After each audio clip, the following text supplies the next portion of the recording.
Time now for In Session. King 5 is following all the action in Olympia as the legislative session is underway. Christine Pei and Drew Mickelson have an update about what's happening. Bills dealing with new traffic laws and public safety seem to be the focus of this past week at the state capitol, especially laws looking at when police can chase after someone. King 5's Drew Mickelson joins us now. So, Drew, will there be any changes to police pursuit policies? Well, Christine, if you would have asked me that question a month ago, I would have said yes, or at least probably. But at this point, no one seems to know here at the Capitol if any changes will get passed, at least this year. Now, for some background, you may remember back in 2021, the state passed a stack of laws reforming police policies. The highest profile one, limiting police chases.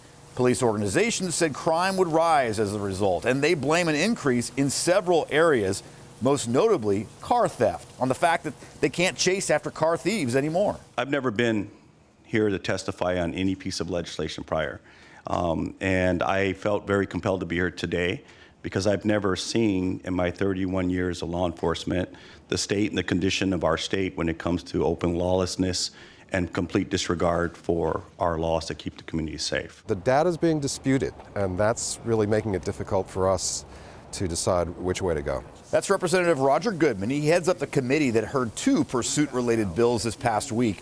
One would allow chases whenever police have, quote, reasonable suspicion a crime has been committed, a much lower standard than there is today. Now, another would establish a diverse group to study that disputed data and come up with a statewide policy by the fall of 2024.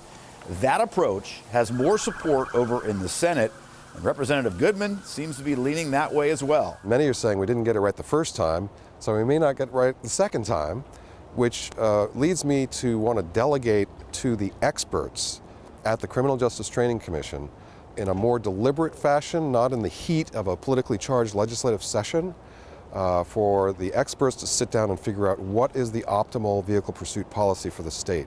Drew, early in the week, you covered a bill that brought up the discussion about Tyre Nichols, the man killed following a police encounter in Memphis. Tell us about this bill.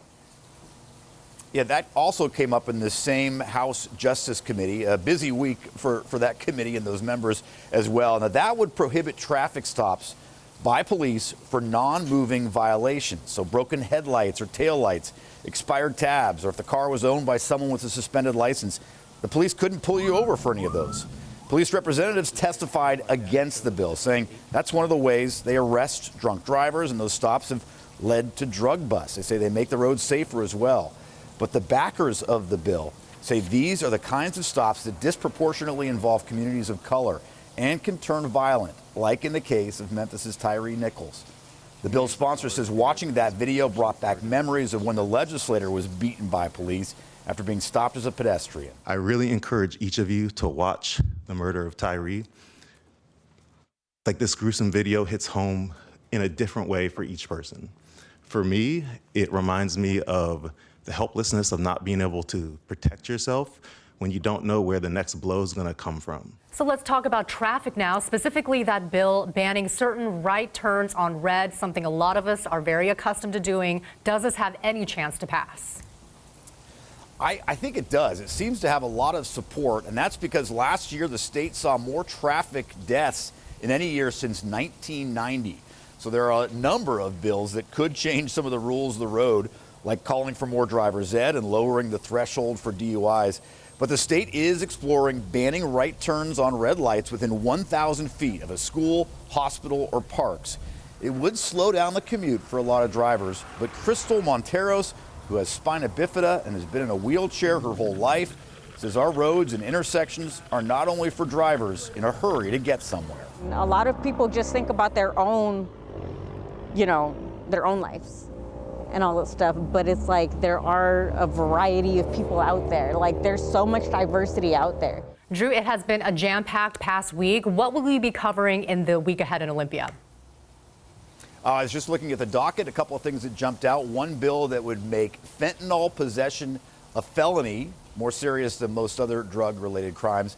And get this, there's a bill to officially name the state the Evergreen State. I thought that was already the official nickname. Apparently it's not on the books, so they've got to go through some procedures. Something tells me that one will pass pretty easily.